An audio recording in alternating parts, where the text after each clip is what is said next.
세계에서 가장 부유하고 영향력 있으며 신비로운 인물 중 하나인 제프리 앱스타인에 대해 한 번이라도 생각해 본 적이 있나요? 그를 둘러싼 비밀의 장막은 왜 좀처럼 벗겨지지 않는 걸까요? 앱스타인은 누구이며 어떻게 부자가 되었고 누가 그를 보호했으며 그의 주변에는 어떤 인물들이 있었을까요? 그와 연관되었다고 주장되는 유명인과 권력자들은 단순한 우연일까요? 아니면 거대한 어둠의 그물망의 일부일까요? 앱스타인 관련 문서들이 왜 수년간 미국뿐만 아니라 전 세계적으로도 관심의 중심이 되고 있을까요? 그의 죽음 뒤에 숨겨진 진실은 무엇이며 문서 속 기록과 이름들은 왜 아직도 비밀로 유지되고 있는 걸까요?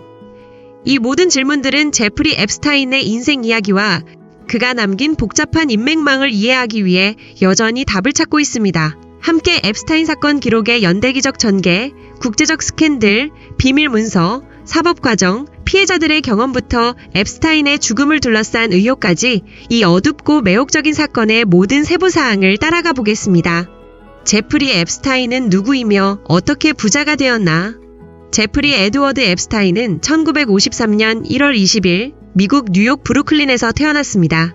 중산층 가정에서 자라 뉴욕에서 교육을 받았으며 고등학교 졸업 후 뉴욕 대학교에 입학했으나 졸업하지는 못했습니다. 1976년에 미국의 주요 금융기관 중 하나인 베어 스턴스에서 근무를 시작했고 빠르게 금융계에서 두각을 나타내며 자신의 투자 자문회사를 설립했습니다. 그의 금융적 성공 뒤에는 무엇이 있었을까요?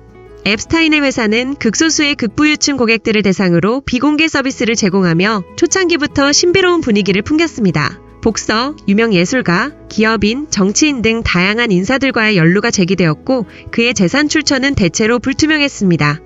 일부 주장에 따르면 자금 세탁, 탈세, 불법 금융거래도 그의 부의 원천으로 지목되었습니다. 앱스타인의 강력한 인맥과 비밀스러운 관계망 1980에서 1990년대에 앱스타인의 사회적 폭은 점점 넓어지고 다양해졌습니다. 미국 금융, 정치, 엔터테인먼트계의 유력 인사들이 참석하는 저택 파티, 호화 오피스에서의 비밀 회동, 개인 소유 섬에서 열린 행사 등은 그의 사회적 네트워크가 얼마나 광범위하고 강력한지를 보여줍니다. 그의 주변에는 누가 있었을까요? 영국 왕실의 앤드루 왕자, 미국 전 대통령 빌 클린턴과 도널드 트럼프, 주요 기업인, 유명 과학자, 연예계 스타가 그의 가까운 인사들로 언급됩니다. 하지만 이들 관계는 단순한 사교 모임을 넘어섰습니다. 기록에 따르면 앱스타인은 권력자들을 불법 활동에 끌어들이고 그 관계를 녹화 기록하여 협박수단으로 활용했다고 합니다. 앱스타인의 저택, 플로리다 주택, 그리고 유명한 섬, 비밀은 어디에 숨겨져 있나? 맨해튼의 호화 저택, 플로리다 팜비치의 빌라, 카리브해에 위치한 개인 섬 리틀 세인트 제임스는 불법 파티와 성범죄 장소로 사용되었다고 합니다. 이곳에 누가 있었으며 어떤 기록들이 남겨졌을까요? 특히 섬에서 촬영되었다고 추정되는 사진, 여행 기록, CCTV 영상은 그의 범죄 네트워크가 얼마나 광범위했는지를 보여주었을까요? 많은 이들은 앱스타인의 저택과 섬에서 무슨 일이 벌어졌으며 그곳에서 어떤 기록이 만들어지고 누가 소유하고 있는가에 대한 답을 찾고 있습니다. 또한 이 공간들의 보안 시스템과 기록 체계가 오직 앱스타인뿐 아니라 연루된 인물들의 비밀도 지키기 위해 설계되었는지 여부도 큰 미스터리로 남아있습니다. 제프리 앱스타인과 국제 성매매 조직 스캔들의 규모. 앱스타인 사건의 핵심 혐의는 국제적인 성매매 네트워크 운영입니다. 미국에서 영국, 프랑스에서 사우디아라비아까지 수많은 국가의 정치 및 재계 고위 인사들이 관련 문서에 등장해 사건의 글로벌 성격을 드러냈습니다. 앱스타인은 미성년 여성들을 유인 강제 노동시키고 조직을 운영하기 위해 공범들을 활용했다는 주장이 제기됐습니다. 기슬레인 맥스웰의 역할과 조력자들. 맥스웰은 앱스타인에게 가장 큰 도움을 준 인물로 꼽힙니다. 영국 출신인 그녀는 앱스타인의 오른팔로 알려졌으며 젊은 여성들을 네트워크로 끌어들이고 조직을 관리하며 피해자들을 압박했다는 혐의를 받았습니다. 맥스웰은 왜 앱스타인을 도왔으며 그녀의 진술이 사건 해결에 얼마나 기여했을까요? 아직 밝혀지지 않은 정보가 그녀 손에 남아있을까요? 2008년 비밀 합의. 사법 체계는 어떻게 조작되었나? 2008년 플로리다에서 여러 차례 성범죄 혐의로 기소된 앱스타인은 미국 법무부와 비밀 합의를 통해 비교적 가벼운 처벌만 받고 중대한 혐의에서 벗어났습니다. 이 합의는 누가 사법체계를 조작했으며 어떤 이해관계가 사건을 은폐하는지에 대한 의문을 촉발시켰습니다. 당시 검사와 정치인들이 앱스타인 관련 인물들을 보호하기 위해 이런 결정을 내렸는지, 피해자 권리는 얼마나 존중받았는지에 대한 비판이 커졌습니다. 2019년 체포와 교도소 내 사망, 비밀은 왜 드러나지 않았나? 2019년 뉴욕에서 다시 체포된 앱스타인은 연루된 인물들에 대한 대대적 수사가 예고되었으나 2019년 8월 10일 맨해튼 교도소에서 사망한 채 발견되며 사건은 더욱 미궁에 빠졌습니다. 공식적으로 자살로 기록됐지만 고장난 CCTV와 부재한 교도관 등 의문점들이 음모론을 낳았습니다. 정말 자살이었을까요? 아니면 침묵시키기 위한 살인이었을까요? 사망 후 문서는 왜 공개되지 않았으며 누가 보관하고 있을까요? 앱스타인 문서와 누출, 어떤 증거들이 존재하는가?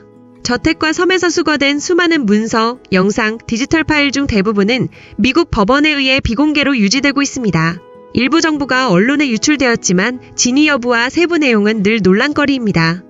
대중은 왜 앱스타인 문서 전체가 공개되지 않는가?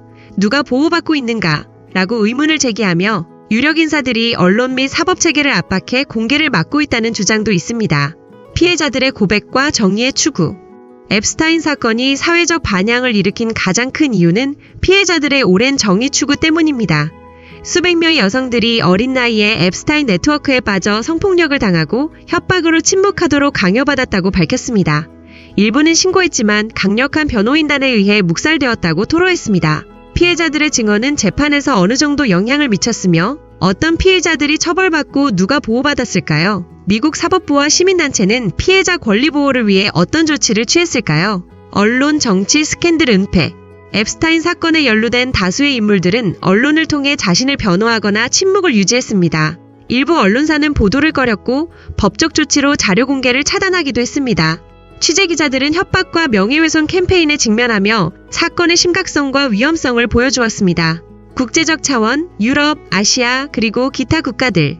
앱스타인 사건은 미국을 넘어 영국 왕실, 유럽 기업가, 아시아 부유층 가문까지 연루되면서 국제적 문제로 확산됐습니다. 정보기관들이 사건 폭로를 막기 위해 각종 조치를 취했다는 주장도 제기됐습니다.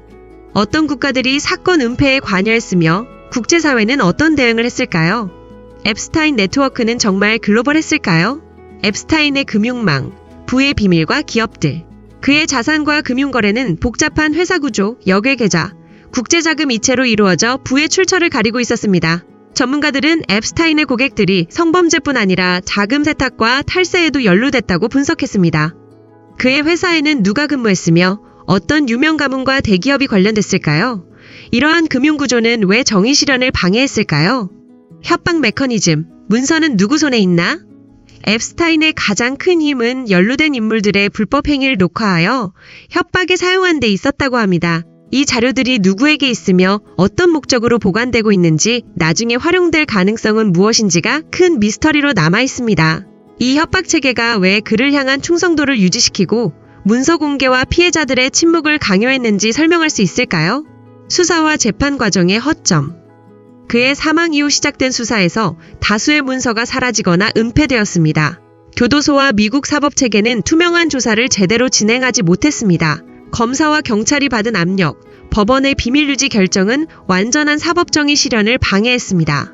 관련자들 중 일부는 재판을 받았으나 다수는 무혐의 혹은 기소조차 되지 않았으며 누가 어떤 방식으로 사법을 조작했는지와 국가기관이 피해자를 보호했는지 여부는 여전히 논란입니다.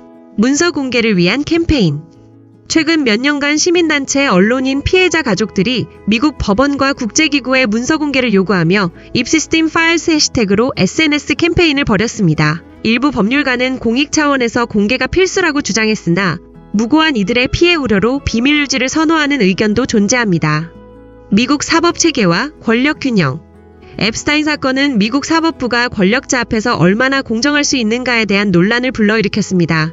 정치적 압력과 언론 조작 의혹은 사법 시스템에 대한 신뢰를 약화시켰으며 검사들이 직무에서 해임되거나 사건에서 제외되는 일이 발생했습니다. 이 과정에서 사법원칙 훼손과 정치-언론 관계가 판결에 미친 영향이 오랫동안 논의되었습니다. 국제안보와 외교위기.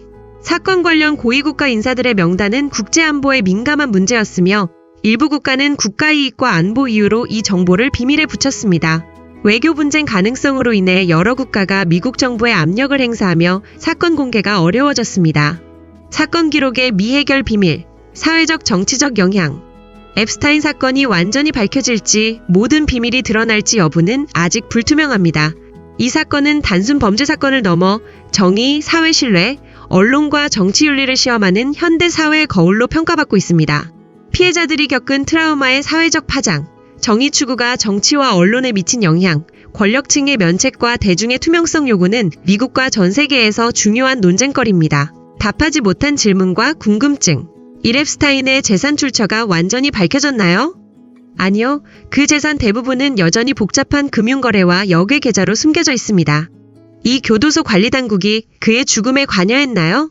공식적으로는 자살로 기록되었지만 CCTV 고장, 교도관 부재, 문서 분실 등으로 관리당국의 과실 또는 고의 개입 의혹이 제기되었습니다. 300스웰의 진술로 새로운 인물이 기소됐나요? 일부 새로운 조사 대상이 생겼으나 많은 정보는 공개되지 않았고 다수의 권력자는 사건에서 제외되었습니다. 미국 외 국가들은 사건에 어떻게 대응했나요? 몇몇 유럽 국가에서 조사가 있어도 정치 외교적 이유로 세부 내용은 비밀에 붙여졌습니다. 문서에 이름이 오른 유명인 모두가 범죄자인가요? 아니요. 단순 인맥관계로 등장한 경우도 있으며 일부는 심각한 혐의로 조사받았습니다. 피해자 보호를 위한 법적 변화가 있었나요? 미국과 일부 유럽 국가에서 피해자 권리 강화 법률이 도입됐지만 절차는 여전히 느립니다. 현재 문서는 누가 보유하고 있나요? 정확히 알려지지 않았으나 미국 법무부, 일부 연방기관, 그리고 소수 개인이 보관 중이라고 추정됩니다. 모든 문서가 공개될 가능성은? 정확한 답은 없으며 정치적 법적 압력으로 인해 전면 공개는 현재로서는 어려워 보입니다. 결론 및 남은 최대 미스터리. 앱스타인 사건은 한 범죄자의 이야기를 넘어서 글로벌 권력관계, 정의, 언론과 정치의 복잡성과 취약성을 여실히 보여줍니다. 문서가 언젠가 완전 공개된다면 앱스타인은 물론 그와 연결된 시스템 전체가 드러나며 사회 정치적 대변혁이 촉발될 것입니다. 과연 새로운 증거가 역사상 가장 어두운 비밀 중 하나를 완전히 폭로할 때 오늘날 세계는 충격적인 진실과 맞설 준비가 되어 있을까요? 제프리 앱스타인 사건의 숨겨진 어두운 비밀, 국제적 스캔들, 미스터리한 연줄이 궁금하다면 채널 구독과 영상 좋아요를 잊지 마세요. 여러분의 생각과 질문, 의견을 댓글로 공유해주세요. 함께 이 깊고 충격적인 사건의 비밀을 밝혀나갑시다.